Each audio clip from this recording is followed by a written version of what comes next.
Switch Radio Sport. This is Switch.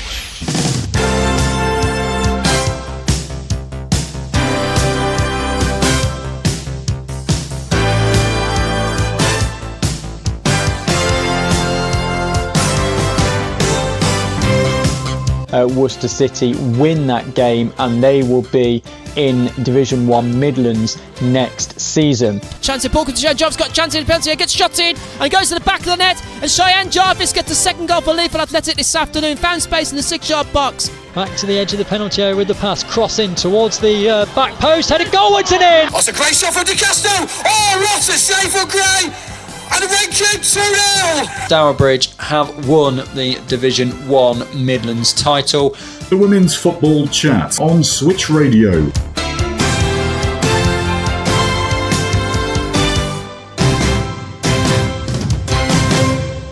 Good evening, welcome along to the Women's Football Chat. This is the show dedicated to the third and fourth tiers of women's football here in England. That's the FA Women's National League. My name is Chris Gadsby and we are going now into season number 5 of the Women's Football Chat. Started this way back in 2020 and still going strong as we head into season number 5. We've had our off-season break, now back ready to go again for a new FAWNL season.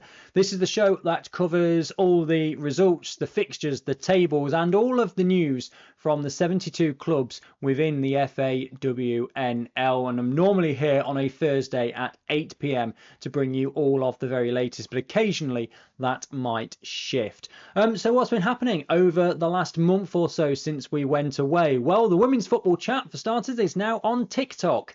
Yep, I've joined that short form platform, trying to get a bit more growth towards the show, and so you can look at that on @Women's Football Chat on TikTok, getting quite a few followers over there already and plenty of views on the videos that are out at the moment, including a behind the scenes of how to prepare the whiteboard. This is my fixtures whiteboard for next season. So if you're new to the YouTube version of the show, welcome. Hope you'll stay with us for the season. There's got plenty to come between now and the end of next season, which is end of April next year. Scary. That's going to come around quicker than we might want to admit. But yes, the Women's Football Chat is now on TikTok as well. So @Women's Football Chat over there, you can see behind the scenes that I've said so far on how to prepare my fixtures whiteboard. And just over there will be, when news breaks on, say, a Monday, and the show doesn't go out until a Thursday, obviously it's 3 days old by that point. So if you want all of the very, very latest,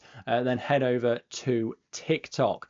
Right, lots has been happening for many, many clubs over the course of the last month or so. Let's go through what has been happening in the month of May. We're going to go in league by league order and alphabetical order here, because this is how I looked everything up, really. So we're going to start Northern Premier Division with Burnley, who have announced that they are going to become a full-time professional outfit from next season. This is the next stage of their development under the guidance of ALK Capital, with Chairman Alan Pace committed to supporting the acceleration and growth of women's football. Now, the club did express an interest in filling the void left by Blackburn Rovers, but that has not happened. They are still in the FAWNL. But from a Burnley point of view, you look at the Northern Premier Division in the last couple of seasons and you go, Newcastle went full-time pro, are now in the Championship, or WSL2. Forest last season went full-time pro, got promotion to WSL2. Burnley are hoping to follow in that footsteps. We see both the men's and women's team as being important now and forever, and this move aims to accelerate the women further along their development timeline. So they were hybrid last year, they are now full-time professional this year. So Burnley, a team to watch in the Northern Premier Division next season, because they are going full-time professional. So you would argue that they're going to be one of the favourites for the Northern Premier Division next season. Moving along, Halifax, also in the Northern Premier Division, have confirmed that Rob Mitchell is staying as manager. He's going to be the first ever full-time manager of Halifax Women. He had notified the club of his intention to step down at the end of the season, but after offering him a full-time contract, he has agreed to that, and Rob Mitchell is staying as the manager of Halifax Women, who will now look to create what they call a competitive team on the pitch and have several exciting announcements to come over the next week. To make sure to keep an eye on the website and the social media. Rob has said he's delighted to be staying at the club that he has called home for the last 12 years, and he's very proud to be the first ever full-time manager. He appreciates the trust and support he has had from the owners and the board of directors. Everything has happened so quickly that sometimes in life things just seem to work out in a way you never imagined. Well, that is extremely true. So Halifax have a full-time manager. Right, Hull City ladies. Yeah, I think everyone is aware of what has been happening with Hull City ladies over the last few weeks. But what they are committed to, they're determined to move past that. They've said that there's a new era for Hull City ladies now with all the issues from the previous owner. They are, of course, restricted with what they can say. They are saying that they acknowledge the reports across BBC News, but while investigations continue, they're restricted on what they can comment. But work is continuing behind the scenes to prepare the club for another successful season at Tier 3 and the redevelopment of the pathway. So what they have said, now they've got a new sustainable football operation on and off the pitch. They have got Adrian Costello in the role as acting general manager with over 40 years of experience in the game, and they are confirmed, well, they have now confirmed a new pathway at Hull City. So there is now a pathway from under nines right through to the development team, ensuring that good players are developed and remain in Hull. And then so when you go to the development team, that bridges the gap between the first team football in the FAWNL. So key roles will commence in the coming days with recruitment, and they will be hoping that they can build upon their season in Tier 3 last time out. They've also got a new home, which is North Ferriby Football Club, after moving away from Barton. So lots has happened at Hull City. It's made national news. It's another situation where the FAWNL and women's football teams within the FAWNL, I should say rather, have made national news, but not for the right reasons. But Hull are very keen to move past that and to build on what they worked towards last season. So keep an eye on Hull. They're probably aiming for a mid-table, maybe top half finish next season in what looks like quite a tough Northern Premier Division. Rugby Borough, quite a short one from them. Head coach Lee Birch, he signed a new 3-year contract, which will see him lead Borough until the end of the 27-28 season. So Rugby really doubling down on what they had last season as well. They've re-signed quite a few players as well that have over 100 appearances between them. Ebony Wiseman, Nikki Potts, Bethan Roberts, the club captain, player of the year, players player of the year from last season. They're all coming back from Rugby, so they could be quite strong again. Stoke City, we're still in the Northern Premier Division. It's all happened in the North. Marie Hurahan has left Stoke City at the end of the season. She has not renewed her contract with the club. The Women and Girls Performance Director Stephanie Wakelin said Marie is to be congratulated for the performances of the team in League and Cup over the past 2 seasons, and for the progression shown by many of our players during that time. We respect Marie's decision to leave, extend our thanks for her contribution, and wish her well for her future career. So Stoke aside without a manager at the moment. Be interesting to see who they get in. They've still got a bit of time, of course, but the longer it goes on, the closer to pre-season you get, the less time you've got to go through anything new with the players that you want to do, with the style of play you want to implement, and it might just make it a little bit harder at the start of the season. It might not matter, but it might just make it a little bit harder, and we know how important, with only 22 games in the season, it is to really hit the ground running. It can be difficult to come from a long way back if you end up dropping several points over the first few games. That covers the Northern Premier Division. Let's now have a look at the Southern Premier Division. Billericay Town still in the Southern Premier Division after their reprieve from finishing in 11th last season. So they are delighted to announce the appointment of Nick Sheldrick as the first team manager. Nick's been involved within Billericay Town for 6 years as a coach, and he's now made the step up to lead the team for the upcoming season. Gwali United, they have James Thomas as their permanent manager as they prepare for next season. He took over on an interim basis in early 2025 after Fernbridge Mail left the club. And the club's co-owner, Julian Jenkins, believes the appointment is a key step forward. There's a hunger at this club, he says, from the players, the staff, the ownership, and I want to channel that into performances and a culture we can all be proud of. Gwali United finished 9th last year in the Southern Premier Division. They were in a relegation battle for a long time, which is not where they want to be. And they will now be hoping that they can step forward. They didn't have the greatest season last time out, but they will be looking to go forward in the Southern Premier Division. Southern Premier Division might be a little bit kind of weaker maybe than the Northern Premier Division, certainly on paper from what we've seen so far. But whether or not that comes to fruition or not, we'll have to wait and see. Right, that's it really for Tier 3. Everything else is in Tier 4. Let's go down to Stourbridge. This is Division 1 Midlands then, who have appointed Meg Bailey as their first team manager.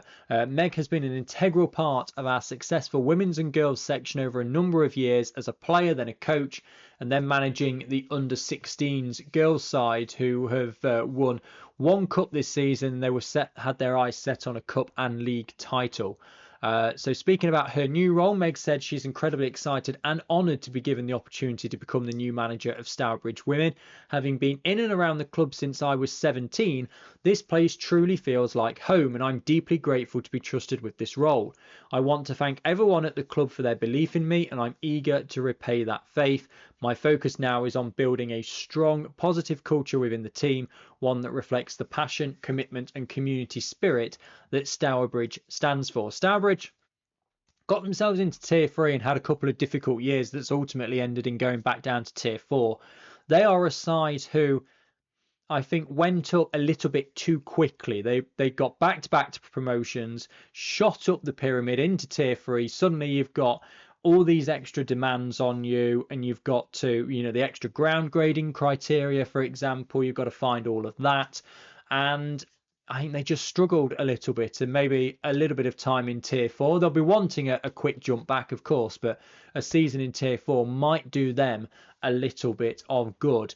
One of the sides they will be coming up against is Sutton Coldfield Town, who also have a new first team manager. Of the 13 teams that have got news we are talking about today, 8 of them are about new managers. Sutton Coldfield Town have announced the appointment of Harry Rowe as their first team manager. He was on the coaching staff before, but has then left and worked with West Bromwich Albion in Tier 3. So he is now going back to Sutton Coldfield Town. He helped guide the team to the West Midlands Women's Regional League title, that's Tier 5, in his first spell. They got themselves into the FAWNL, and now he is coming back to see if he can get them any higher up the pyramid. He says that this is a club he feels he owes a lot to in terms of starting his career. It gave him an opportunity and gave him a great opportunity at Tier 4 as a number 2.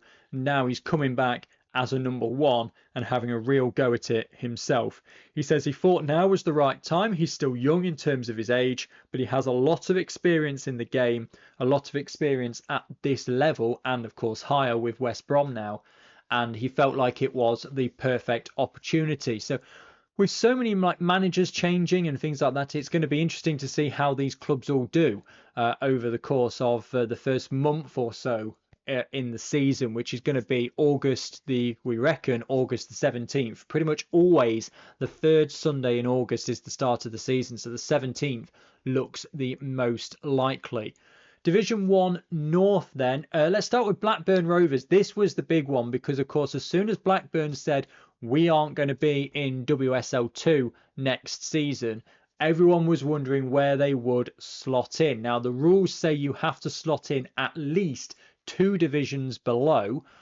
And once it came to light, actually, to be honest, only Wednesday morning, it came to light that Barnsley were not going to be in the FAWNL. They finished comfortably safe in Division 1 North last season, but their open letter states that, well, seems to imply that the ground grading criteria has got even stricter from the FAWNL because they would have had to have moved. Where they were playing didn't meet the criteria.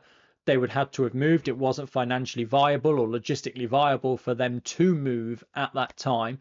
And the only way that they could carry on going is to drop down. So they have dropped right out of the FAWNL, below 5, below 6. And that left another space in the Division 1 North. There was the choice of saving sides, but it made logical sense to slot Blackburn into Tier 4. That's where they've gone. It made it far easier when it came to doing the allocations that's where they would go. And that is the situation. So the club were informed by the FA Blackburn Rovers women will operate in the Division 1 North next season. The news follows the club's decision to withdraw from the championship at the end of 24-25 due to the significant rise in minimum criteria set by the WSL on Tier 2 clubs. Internal discussions with relevant club staff will now take place regarding the structure of the women's team going forward. Yes, you can't operate a team as if you were in the championship if you're in Tier 4. So that's the situation for Blackburn Rovers, but they are in Division 1 North next season. One of their opponents is Chorley, who you may have seen towards the back end of last season. Chorley were kind enough to send me this in advance, and I was able to put it into the show as a little bit of an Easter egg for anyone who was paying close attention, that Chorley have a new badge. They have changed their club logo to one that I think actually looks very smart. And they've put quite a few things around it. So they've got the Lancashire Rose on there for their roots, a shield design which stays consistent with the previous badges. It's got the year the club was established. It's got the original Chorley women's colours on there. So there's plenty there that I think Chorley women's fans can like. And I think it's a very, very smart badge. So we'll see how that looks, of course, on a kit next season. But Chorley with a new badge. So have a look on their Twitter at Chorley Women FC. Or actually, if you go back to the title shot of this week's episode, when all the club badges are on there, you can see it on there as well. But new badge for Chorley. Okay, let's move through to Division 1 South East. Cambridge United have parted company with women's head coach Darren Majoran. The departure comes after 4 years at the home, during which time he was instrumental in driving the women's side of the club forward. As head coach, he successfully retained the club's 4th tier status for 4 straight years, won 3 county cups and led the team to their first ever national final. Former captain Gisela Otten, who this month retired and joined the board, stated that on behalf of the board and club's owners, I would like to extend our sincere thanks to Darren for everything he has done in his time as manager of Cambridge United Women's Football Club. It is a period that has seen significant progress on and off the pitch, and Darren has been at the heart of it. We are incredibly grateful for his dedication, care, energy, and the countless hours he has put in. His passion for the women's game and the impact the sport can have in the wider community has always shone through. He will always be welcome. We are also very pleased that both Ben Yeomans, who's a coach, and Sam Carrington, goalkeeper coach, will be continuing with the club as we begin the process of recruiting a new head coach in time for the start of the new season. So again, another one where they haven't got a new coach in yet, And therefore, they've got a shorter amount of time than some of the other teams to sort everything out. Some sides are beginning pre-season in the next few weeks. So Cambridge United will probably want to get on with that relatively quickly in order to give themselves the best hope in Division 1 South East. It wasn't the greatest of seasons for them, but they finished a long way clear in the end because London Seawood and Ashford Town was so poor last season and finished so far away from everybody else. Milton Keynes Dons, then, they are down into South East next season. They got relegated from the Southern Premier Division at the end of last campaign, and now they have been fully integrated into the men's side in club operations for long-term plans to expand the women's game in Milton Keynes. Now, this is arguably coming a year too late, but day-to-day operations of the women's football team will move out of Milton Keynes Sports and Education Trust and be incorporated into the club as of the 1st of July. So hasn't happened yet, won't do for a few weeks yet. But after a difficult 24-25 season, it's our hope this strategic move will increase the visibility of women's football in Milton Keynes while improving infrastructure for players, coaches and staff. It also gives the club the opportunity to sustainably market women's football, leading to increased opportunities for investment via commercial sponsorships and improved attendance on match days. Chairman Fahad Al-Ghanin said that it's a proud moment for us all as we look to offer women and girls in Milton Keynes a fantastic football club to play for, support and champion.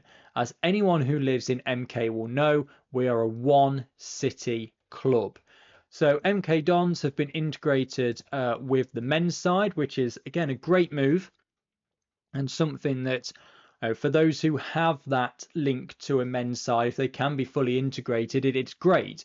Not taking anything away from the independent women's sides who do fabulous work on their own. You don't need a men's side. Just look at Liverpool Feds, how well they're doing. Let's look at London City Lionesses, who have just got promoted to the Super League. You don't have to be integrated with a men's club to be successful in the women's pyramid, but it does give, particularly if you're integrating with a men's club who is high up in their pyramid, it can give you access to some facilities that other clubs don't have available to them. Maidenhead United then, we're moving through now into Southwest. They have confirmed changes to the coaching structure for next season. Dylan Bundia has departed his role as first team coach, and the development team manager Ryan Robinson is moving into a coaching role with the first team. Chris Maynard is stepping up as the development squad manager. So again, plenty of movement around from Maidenhead United. We'll see what Ryan is able to do for the squad in Division 1 Southwest next season. And that covers all of the club news from the past month or so.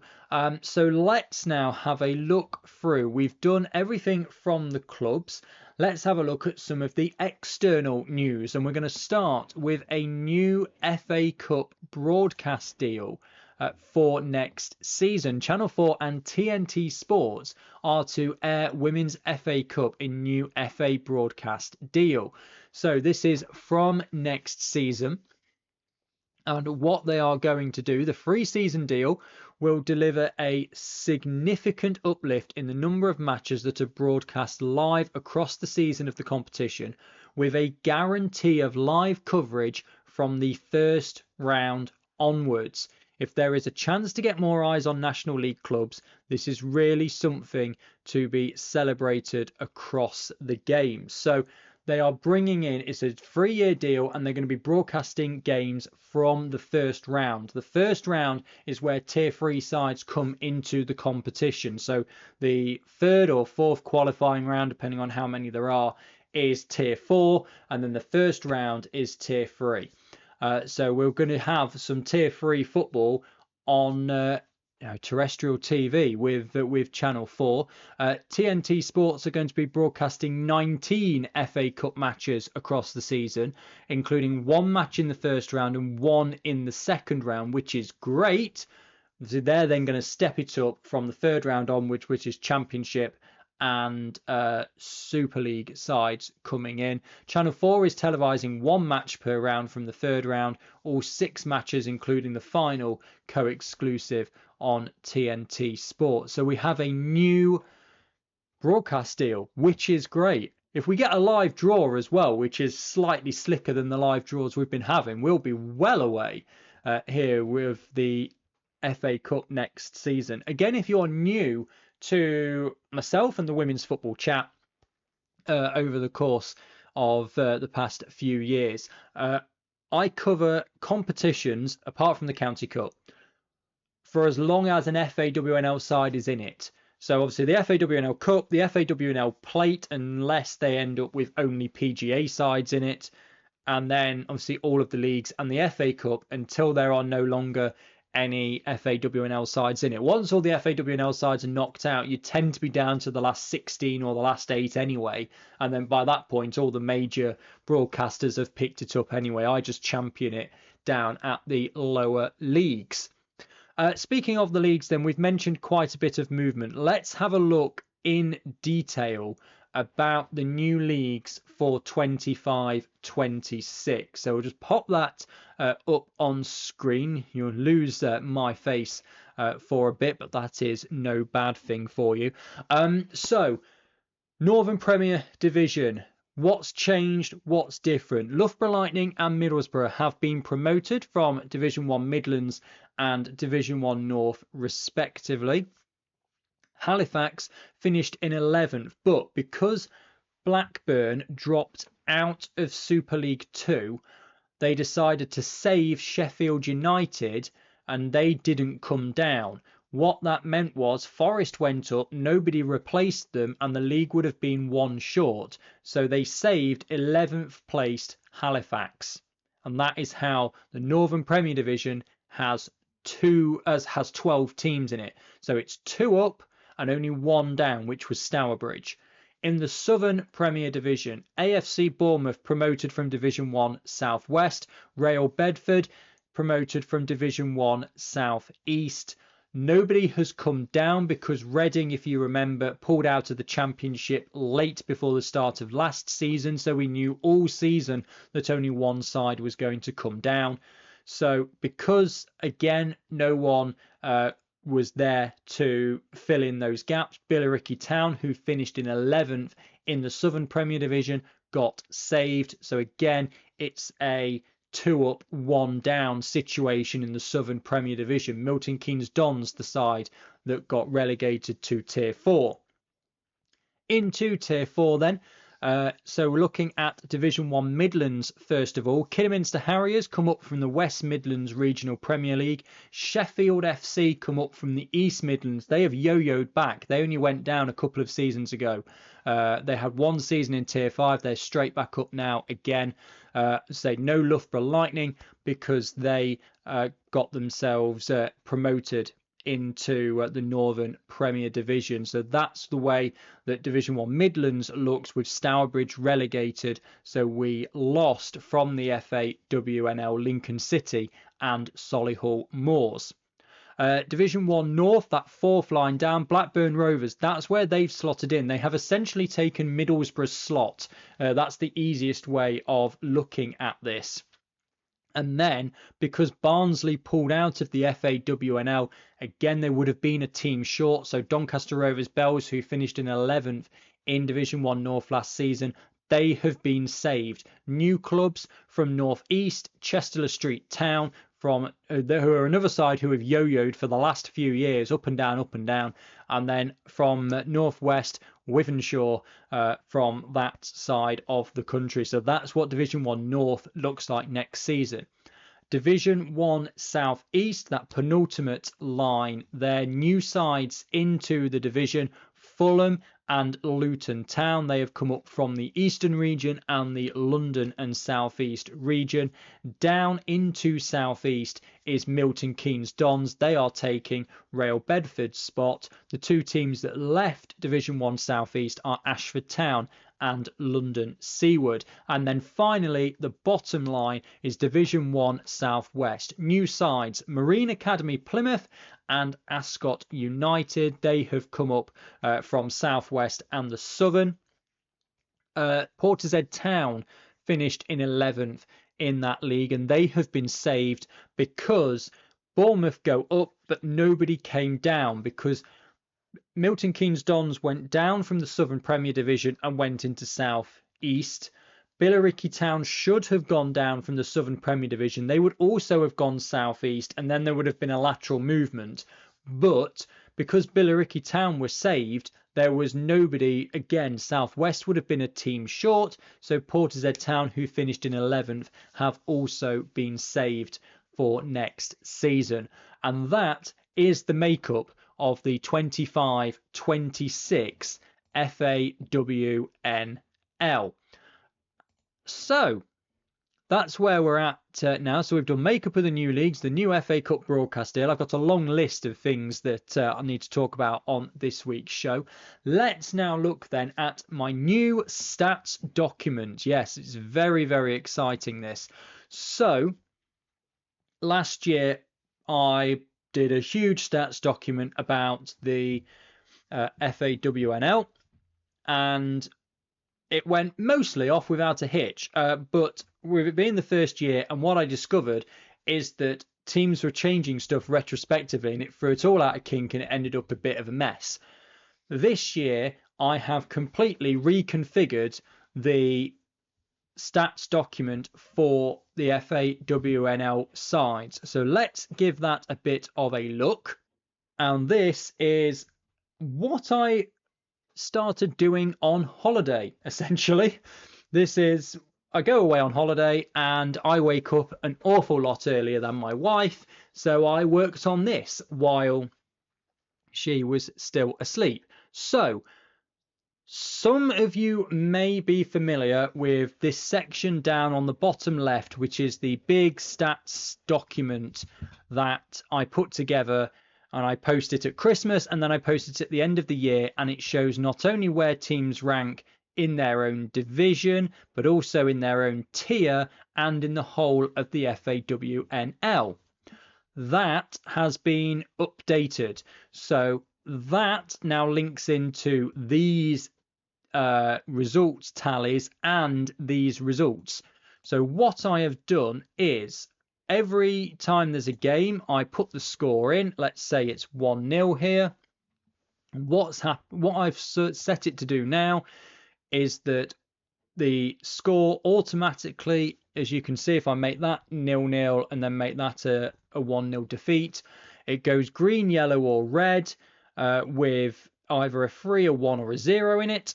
That automatically updates this, so I don't have to put that in. It eliminates the possibility for error and automatically updates all of these stats.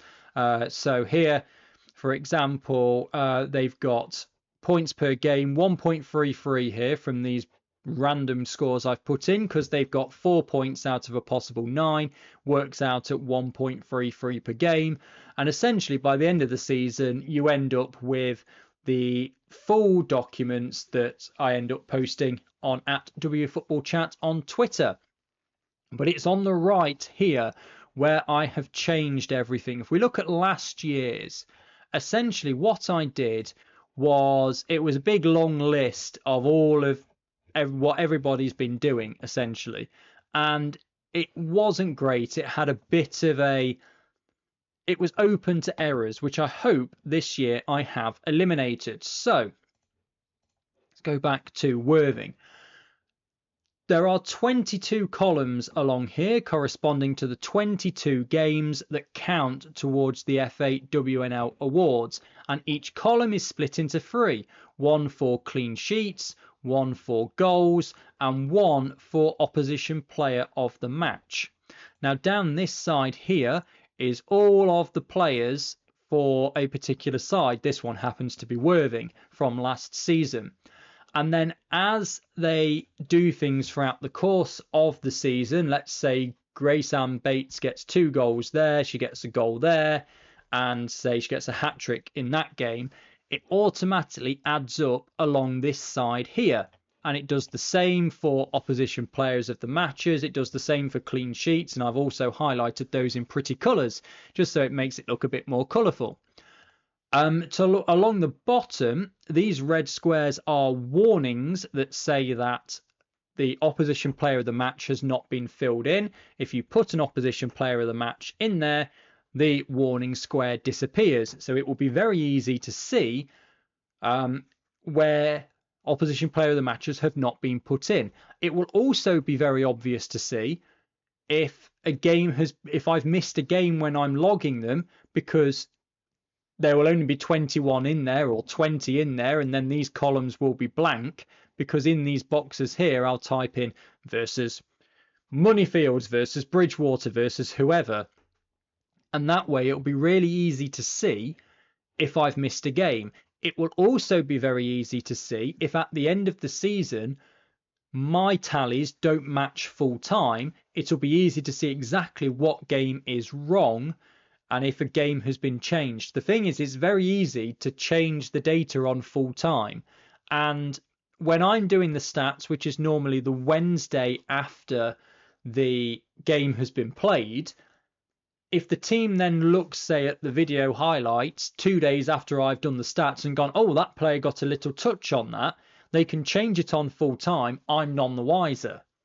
So this should be able to make it very, very clear exactly when an error has occurred, or a discrepancy, should we call it, has occurred, and make it very easy to spot and correct. And now, as well, for the rest of this season, I have put together, I've only done one so far, but this is the data sheet for Division 1 South West. It's very basic at the moment. Barely any of it is filled out, but you'll see where I'm going with this. This is where I rank all of the players in descending order so we can see who is leading each race. Again, last season there was a chance for an error, because if I accidentally put the wrong number in, it could skew the whole thing off. Everything this year is automatic. This automatically updates thanks to formulas that I worked out how to do at the time, and I'm still not sure I fully understand them, but it works. So now this, for example, is the goals tally here for the Golden Boot race, and all these kind of, Worthing Y, Worthing Z, that's because the players haven't been registered yet. But let's say, for example, let's take Worthing Z as the player here. So if we go to Worthing, and let's say Worthing Z, for argument's sake, has scored 12 goals in one game. Very Jade Bell-esque, that. It automatically, it's slightly too big for the column, but it's done it. It automatically adds up the column here and puts it here to say 12.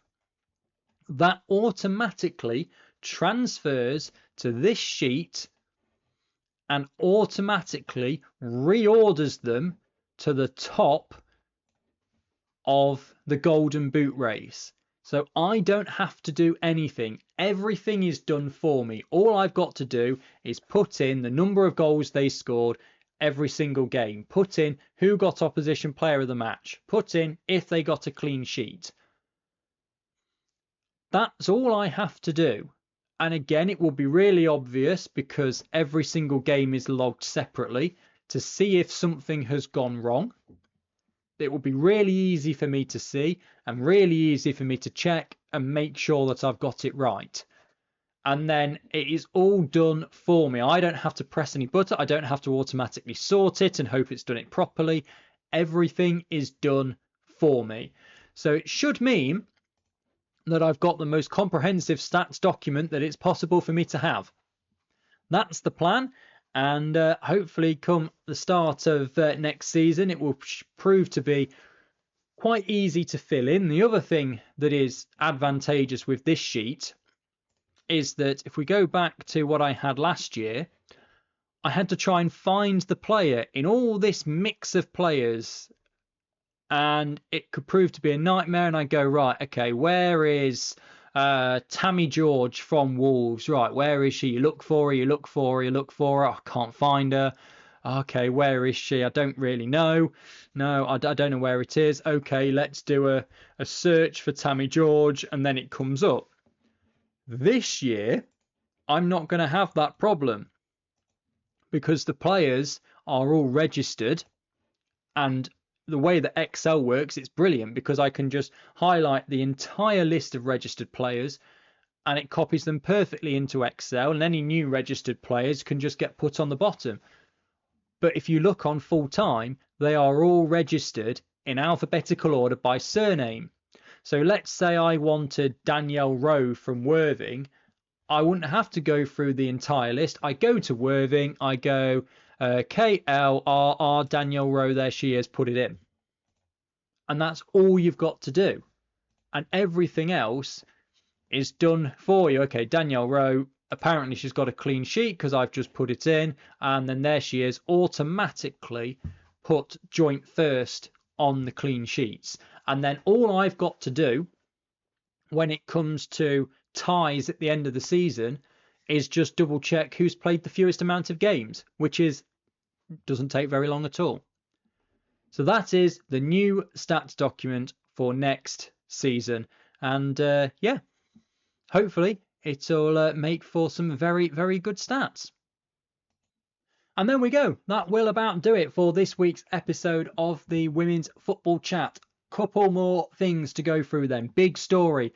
Next week, the Summer Knockout Tournament returns. This is the 4th year of doing the FAWNL Summer Knockouts. A bit of fun, but over the course of the summer, we do a big draw and clubs get put against each other until we're left with just 2. You vote online for your favourite clubs of the FAWNL, and then we have a winner in 7 weeks' time. We've had Chesham United won the first one, then Wolves, Halifax won last year, but who will win this year? So the preliminary round for that is next week. We have 72 sides in the FAWNL, and this all started. Here is the box full of the balls. This all started a few years ago when I was trying to prove to the FAWNL that you could video draws, and it's just taken off from there, really. So that is coming back next week, plus any more news that we've got from the FAWNL over the next 7 days or so.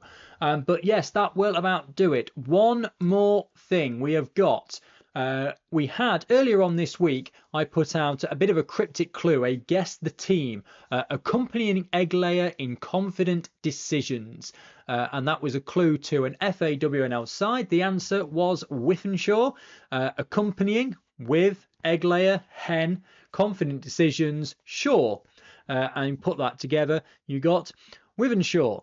So we've got another one for you now, another side in the FAWNL. So here is the cryptic clue, and then that tells you the answer to the FAWNL side hidden within the riddle.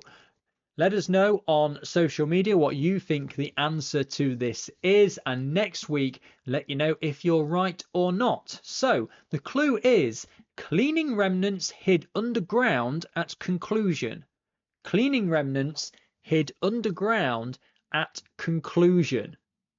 Let us know which FAWNL side you think that is, and I'll give you the answer on next week's Women's Football Chat. But that really is going to do it for this week's show. Thank you very much for watching. Plenty of news to go through. I know there's a lot to catch up on, but next week you don't want to miss that preliminary round draw for the Summer Knockout Tournament 2025. Will Wolves get their title back? Will Chesham win as they did in the very first year? Or will Halifax women go back to back? They beat Forest in last year's final. Forest not even in the tournament this time around.